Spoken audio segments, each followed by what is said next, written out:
Hey guys, thanks for joining us today. We're here on another episode of TGG Cares. I'm super excited about our guest today. I'm joined by Megan Bartel with Briar Blessings, and just super excited to share her story and really everything that they have going on and their mission behind Briar Blessing and the connection there as well. So welcome, Megan. Thanks for joining. I'm excited to be here. here. Yeah, absolutely. So I've been familiar with your story for a long time, just through personal connections, and you guys have been kind of a part of the TGG family for a long time. But for those out there that have never heard of Briar Blessings and what it is that you guys do and why you do it, maybe just share that story. Yeah. So we came up with Briar Blessings over 7 years ago. And so our son, Briar, we lost him 3 weeks before he was due. And we just wanted to have a way to remember him, have an easy way for our family and friends to be able to continue to support us and support the mission of helping other families that have gone through the loss of a child. And it's just really evolved over the last 7 years. The first year, we just weren't really sure what we wanted to do. We wanted to do something. Yeah.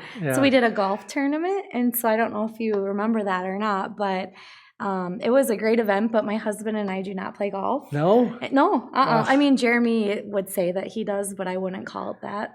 Yeah, he's a dad golfer. He's like a dad golfer. Are, right? You think you're good, and then you go play, and you're not. Yeah. So we kind of pivoted after that because we really wanted the event to be just about the energy that the people who came would bring to it, and so we thought of sand volleyball. Yeah. And I know our team's been doing it for a number of years, and it's the best sand volleyball tournament in Sioux Falls, hands down. Yes, it's so much fun. Yeah. So, so how far along were you? So I was 37 weeks. 37 weeks. I at the time worked at Avera and had just had a busy morning, like most parents do, and had gotten to work. I actually worked in pharmacy at that time and had kind of realized like, oh man, I haven't felt the baby move for a little bit. And so we didn't know that he was a boy because we wanted to be surprised. And so ended up just reaching out to my physician and said, hey, we're just a little worried. We haven't felt the baby move for a little bit. And then I called my husband crying, of course, because I was just super nervous.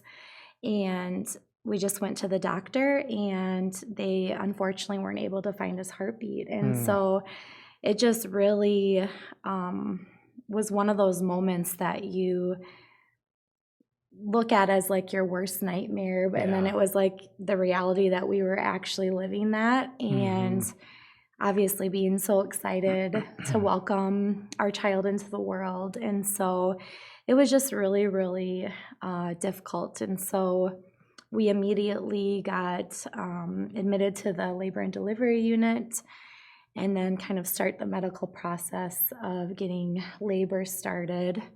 And then he was born at 3:03 a.m. and he was 6 pounds 9 ounces. Oh my gosh! And 20 3/4 inches long. So he ended up being our longest baby, and had the most hair out of the three. Oh my goodness! And just a very beautiful little boy. Nothing wrong with him. Yeah, man. So did they?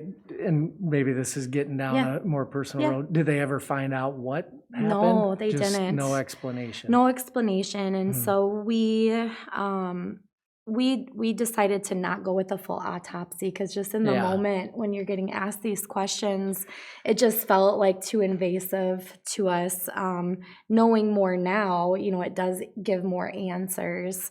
But the things that they did look into as far as my blood work, his blood work, the placenta, cord, everything was normal. Genetically, nothing. Yeah, and so thankfully, we are a couple of faith, and that was kind of the thing that we kind of had to tell ourselves in that moment that, this was the length of life that God gave Briar, and it was tough not to internalize that, thinking that it was maybe something that I had done wrong, because you don't have answers. So it's in situations like that, it's easier to blame yourself, versus kind of looking at the facts. So Yeah. So that was kind of a long journey in itself. Yeah. Oh, yeah.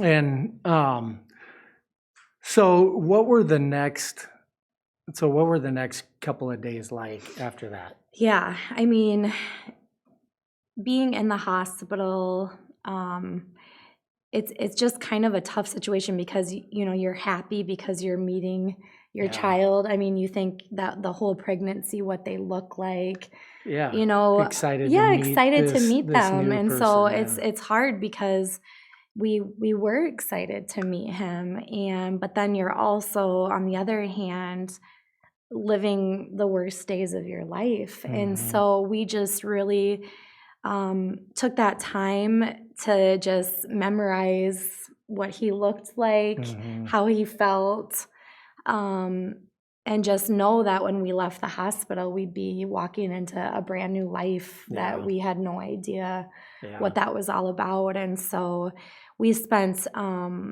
as much physical time with him that we could, but just with some of the natural changes that occur. That was one thing we had asked the nurse, like, how do we know when to leave? I mean, like we don't want to let leave go. him. This is our only time. I mean, we were able to do skin to skin, give him his one and only bath, put on his one and only diaper. I mean, it was just trying to have those moments that you get, but knowing it would only be that one time. And so trying to kind of breathe all that in, but then knowing too, you want what's best for them. And we knew physically that his body was here, but that he was no longer here. And so we knew when we needed to leave, and we had amazing care at Avera, handed him over to the nurse, and she just ensured us she'd take really good care of him. And then we drove home. And so it was just, I remember driving home, looking out the window, and there was a beautiful sunset, and I just had said to myself, like, I don't think life will be the same. And so just having to kind of get put into that reality was really hard. Is there anything to say to maybe a mom out there that's maybe dealt with something like that in the past, or maybe is even going through it right now? For sure. Yeah. And I think that's the thing, like, you don't really ever know what to say or do until you're in that moment. But having gone through this experience has really taught our family ways to help other people and support them, and how to deal with people that are in grief, because it's hard. And so advice I would give is, you don't have to have the perfect thing to say, but maybe make sure you do say something. Acknowledge the life that was there, and just say, as simple as it is, I'm really sorry. I'm not even really sure what to say or how I can support, but I'm here. I'm here to talk. I'm here to listen. And just so that they know that life is validated. That always meant a lot to us when people could say, how are you guys dealing with losing Briar, and saying his name. That always really helped. People just showed up, and that's kind of a big thing that I tell people now too is, don't wait for people to reach out to you to say what they need, because they're probably not going to. So showing up, and whether you give a gift certificate for takeout or show up with a meal, just showing up and kind of taking the asking and the guessing out of it is really helpful to families. Just acknowledging. Yes, 100%. Which I think is hard because, like you you don't know said, what it's to kind of say. awkward in It the is. sense where you don't know what to say, or there is really nothing For to sure. give or say that's really going to help. But just being there alongside of them and walking with people going through that experience and being there. Yeah, and we had, a lot of people will often reach out to me after they have lost a child or they know of somebody. And I was talking to this woman, and she had said, I want to acknowledge, I want to say something, but I don't want to bring anything up and have her or mom or dad be sad. And so I think that's kind of a fear of a lot of people, is that you don't want to bring anything up because of that reason. Yeah. But how I kind of responded to her, what she thought was really helpful, was we're already thinking about him. Yeah. It's not like she's bringing it up and it's like, oh, wow, that Yeah, I hadn't happened. thought about that, or- yeah. Exactly. So, I mean, and I think that's any person where they're being kind and considerate, not wanting to make things worse. But in my opinion, we always think about him. And so the fact that you bring him up or ask a question, or reach out, it's just, to me, telling me that you haven't forgotten him. Yeah, that's powerful. Yeah. And that just helps, I'm sure, just with the grieving It process does. and It does. and everything that For comes sure. along with it. Yeah. So what ways does Briar Blessings, what's the mission that it serves? Yes. So So that is the volleyball right? tournament. Yep. That It's the was- tournament. Yep. Yep, and that's to raise funds. Raise funds for the Avera Women and Children's Bereavement Program. So this all kind of started 7 years ago. I was working at Avera at the time, and I would go to the coffee bar and get coffees way too often. Yeah. And to just deduct from my paycheck. Jeremy didn't even know you were getting them. I mean, no, he had no idea. But the Women's Center director came to the coffee bar, and we kind of looked at each other and, just exchanged glances. And it was a really tough day for me. And I was like, you know what, like, I can make the decision to turn this around and make it a better day. And so I went up to her office and I just said, I don't know if you know who I am. And she's like, I know who you are, and I'm really sorry about Briar. And then we just cried. And I said, I know a lot of people probably have a hard time coming back into the hospital after they've gone through this, but I'm like, I don't really have a choice. I work here. So I was like, I really want to kind of talk about things that were done very well while we were in the hospital, maybe things that we could make enhancements to, and then ways that support can be provided when you leave the hospital. And that's, pretty much started the conversations with Briar Blessings. The actual Briar Blessings came from the nurse that we handed Briar over to. Really? Yeah, and so she had reached out to me, and she would end her messages, Briar Blessings. Really? That's cool. So then we had said, you know what, we're going to use that. We're going to use Briar Blessings. And then the jet streams were a big thing because our daughter Rylan was 2.5 when Briar died. And so trying to explain to a little 2.5-year-old why her baby brother isn't at home was hard for her to understand. And so we would tell her when we saw jet streams in the sky that those were Briar Blessings, and that it was Briar saying hi to her from heaven. Wow. And so that is just kind of where the jet streams came from. And it's really been a way for friends and family, like they'll take pictures and then text it to us and be like, we're just thinking of Briar today. Yeah.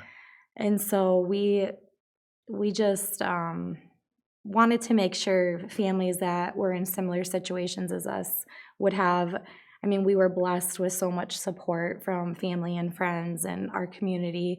Not everybody has that. And so that was our goal, to be able to raise money so that these families can feel supported, for sure, at least for the first year. Yeah. Because a lot of firsts, happen during that time. So what sorts of things are there? That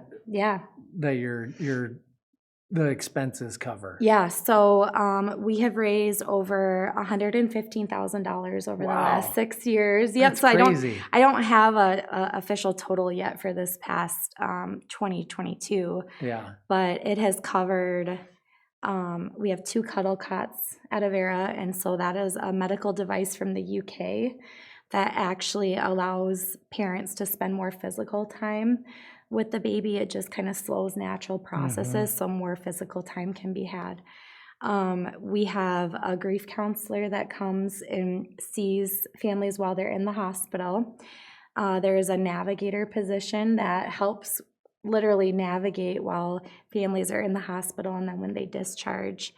And then we have looked at changing every kind of pamphlet there is as far as like breastfeeding, lactation, just bereavement support and services. We were able to send through Briar Blessings, I think it was 4 or 5 staff members to Gunderson Health, and they're the world-renowned trainers when it comes to child bereavement. Wow.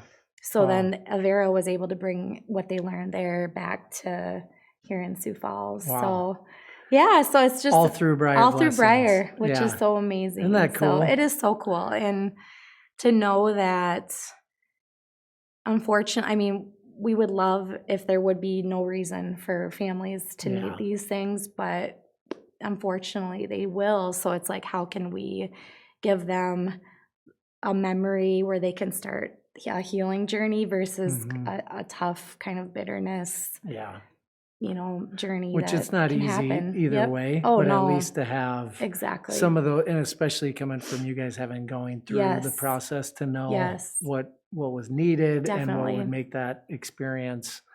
And even like one memorable. Of the families, because when you lose a child, like people say, you become a part of this club that no one ever wants to be a part of it. And so you just meet wonderful families. And even one of the dads to a little girl named Edith, he had said, that Kleenex there is just so rough. Like I was crying and my nose hurt. And so it was just as simple as like they changed the Kleenex vendor. So that it was softer. Let's upgrade these Kleenexes. Exactly. And it's like the things that you would never think about, but in that moment you're like, man, it would be nice to anything to make it just the time even that much softer. Wow. Well, I think it's awesome. And I think it's awesome that you took what was probably one of the worst experiences into something that could be a blessing. Oh, definitely. To not only, I think, to you, which is kind of weird to say, but to so many other parents that are experiencing that loss as well. Well, and you just want, I think any parent that loses a child, they want to do something positive in that child's honor for their life. And we were always had the stance, well, we don't want to just do something on his birthday. Like, obviously, we do a day of kindness, for his birthday, but this is something that we want to, benefit and help people, any day of the year. Yeah. So when you look back, like, what do you want? This is hard to even say. Briar to be remembered for. 20 years from now, 30 years from now. That's a great question.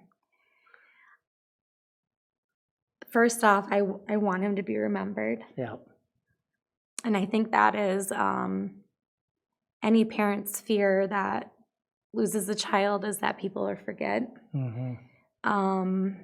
So first off, having him be remembered. And then just the fact that he was so loved and so wanted. I mean, for all the good that has happened because of his little life, obviously we would trade that in an instant to have him here. But for us, it's a lifetime of wonderment of us knowing like who he would be.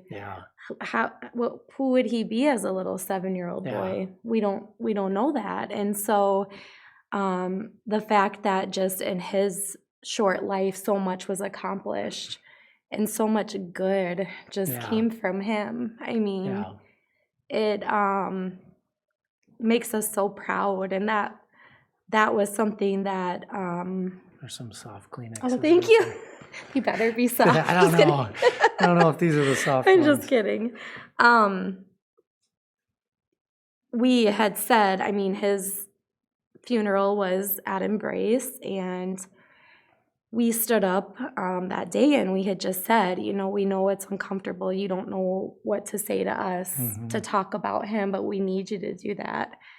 And not just for the first year, but like for the rest of our lives. And we just said, if there's something that you want to say but you don't know how to say it, just ask us, how did you make Briar proud today? Yeah.